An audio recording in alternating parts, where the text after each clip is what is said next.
Welcome to Ask Davis. I am Davis, and on this channel we discuss retirement and personal finance in plain language. No jargon, no fluff, just what you actually need to know. Today, we are talking about one specific inflation rate that is quietly destroying retirement confidence across America. It is not the General Consumer Price Index. It is not the number you hear discussed on the evening news. It is medical inflation. And if you are between 55 and 70, it is the number that will shape your financial future in retirement more than any other single figure. Most people planning for retirement think about inflation in a general way. They worry about groceries costing more, utility bills climbing, and housing expenses creeping up over time. Those concerns are legitimate, but there is one category of spending in retirement that grows faster than all of them combined, and it is the one category that becomes larger and more unavoidable the older you get.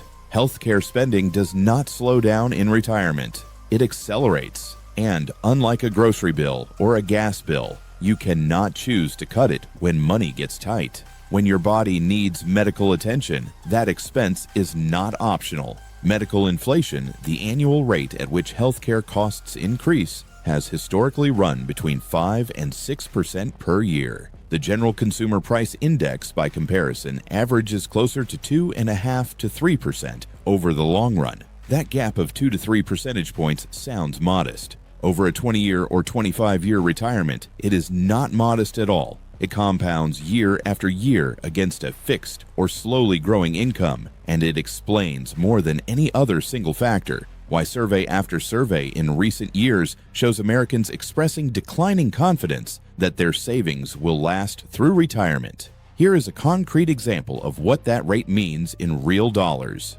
If your total healthcare spending in your first year of retirement, Medicare Part B premiums, a supplemental Medigap plan, and reasonable out-of-pocket costs comes to $14,000 per year, and that expense grows at 5.5% annually. Then by the time you reach age 72, you are paying approximately $24,000 per year for healthcare. By age 80, that same trajectory puts you at over $37,000 per year in healthcare costs alone. That is not a worst-case projection. That is the mathematically expected result of applying a historically documented inflation rate to a starting number that most retirement plans underestimate to begin with. The most widely cited benchmark in retirement healthcare planning comes from Fidelity's annual retiree healthcare cost estimate.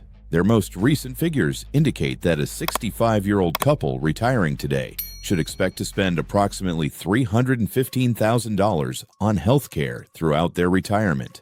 And that figure does not include long-term care. $315,000 on top of living expenses, housing, travel, and everything else your savings must cover. Most financial plans I see treat healthcare as a line item alongside utilities and food. It deserves to be treated as a separate financial plan built entirely inside your retirement plan. Social Security does provide annual cost of living adjustments, called COLAs, designed to help retirees keep pace with inflation. In 2025, the Social Security COLA was 2.5%. When your healthcare costs are growing at 5 or 6%, and your guaranteed income is growing at 2.5%, you are falling behind on your largest unavoidable expense every single year by 2.5 to 3.5 percentage points. Over a 20-year retirement, that cumulative gap can represent tens of thousands of dollars in lost purchasing power. That money has to come from somewhere, and most often it comes from the investment portfolio you were counting on for everything else. This is the retirement confidence problem no one is naming precisely enough. It is not general inflation. It is the specific, measurable mismatch between how fast your income grows and how fast your medical costs grow. And it has a solution. But that solution requires deliberate action before retirement begins, not after. I want to pause here for a moment. If you are in your late 50s or early 60s and you are realizing that your retirement plan does not have an explicit strategy built around healthcare inflation, you are not alone. And this is exactly the gap I put something together to address. It is called the 90-Day Protocol. Retire at 62 without regret. It is a step-by-step system designed specifically for people approaching retirement who need to close planning gaps before they become financial emergencies. It covers the kind of concrete decisions we are working through today in a format you can act on immediately. The link is in the first comment below. Now let us get into what you can actually do about this. Understanding the problem is the first half. The second half is the action, specific, concrete moves that are available to you right now, and that become more powerful the earlier you make them. Step 1. Calculate your actual healthcare retirement number today, not a guess, a real calculation. Most pre-retirees skip this step entirely or use a round number with no basis in reality.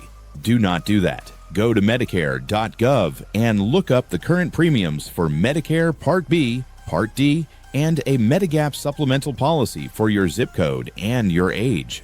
As of 2025, the standard Medicare Part B premium is $174.70 per month per person. A Part D prescription drug plan typically runs between $30 and $60 per month. A Medigap Plan G, which covers most of the costs Medicare does not, ranges from approximately $120 to over $200 per month, depending on your age and location. Add those figures together for yourself and your spouse. Then apply a 5% annual growth rate and project what that total looks like at 70, at 75, and at 80. Do that exercise on paper this week. The number you arrive at will reshape how you think about your retirement savings target in a way that reading about it abstractly never will. Step 2. Build a dedicated healthcare reserve inside your portfolio, separate, labeled, and protected from everything else. Do not blend your healthcare dollars into your general retirement pool. Financial planners who specialize in retirement income consistently recommend allocating between 15 and 20% of total retirement assets specifically toward medical expenses. If your portfolio is $400,000, that means setting aside between $60,000 and $80,000 that is not available for discretionary spending, home improvements, or travel. That is your healthcare reserve, a buffer sized for the faster growing portion of your retirement budget. Protecting it as a separate allocation from day one of retirement is the structural decision that keeps healthcare costs from slowly consuming the rest of your financial plan. Step 3. Maximize your health savings account before your 65th birthday. If you are currently enrolled in a qualifying high-deductible health plan, you are eligible to contribute to a health savings account, commonly called an HSA. In 2025, the IRS allows individual contributions of $4,150 per year and family contributions of $8,300 per year. If you are 55 or older, you can add $1,000 more as a catch-up contribution. The money in an HSA is contributed pre-tax, grows tax-free, and is withdrawn tax-free when used for qualifying medical expenses. There is no other savings vehicle in the American tax code that offers a triple tax advantage. Once you enroll in Medicare at 65, you can no longer make new contributions, but every dollar already in that account can be used indefinitely for Medicare premiums, long-term care insurance premiums, and qualified out-of-pocket medical costs. Every dollar you deposit into an HSA before 65 is a dollar compounding tax-free against the one expense in retirement you know is going to keep growing faster than everything else. Step 4. Address long-term care as a separate financial event, not as part of your general health care budget. The Fidelity $315,000 estimate does not include long-term care, which is custodial care provided in a nursing home, assisted living facility, or through professional in-home services. According to Genworth's annual cost of care survey, the median cost of a private room in a nursing home in the United States is approximately $108,000 per year. The median duration of a long-term care need is approximately 2.5 years, which translates to roughly $270,000 at current prices before any future inflation adjustment. Long-term care insurance, hybrid life insurance policies with long-term care riders, and annuities with built-in long-term care benefits are all strategies worth evaluating before you retire. The critical point is timing. Premiums increase significantly with age, and underwriting becomes more restrictive the older you are when you apply. A 58-year-old applying for coverage will pay a meaningfully lower premium and have access to a wider range of options than a 65-year-old applying for the same benefit. Step 5. Revisit your Social Security claiming strategy with healthcare costs specifically in mind. Claiming Social Security at 62 instead of waiting until 70 reduces your monthly benefit by approximately 30%. Delaying from 62 to 70 increases that benefit by approximately 77%. Every additional dollar of guaranteed monthly income is a dollar that does not have to be withdrawn from your investment portfolio to cover rising medical bills. For married couples, coordinating claims so that the higher earning spouse delays to age 70 maximizes the survivor benefit, which matters because women statistically outlive men and face more years of compounding healthcare inflation on their own. That larger guaranteed monthly income is a direct structural buffer against the exact inflation gap we have been discussing throughout this video.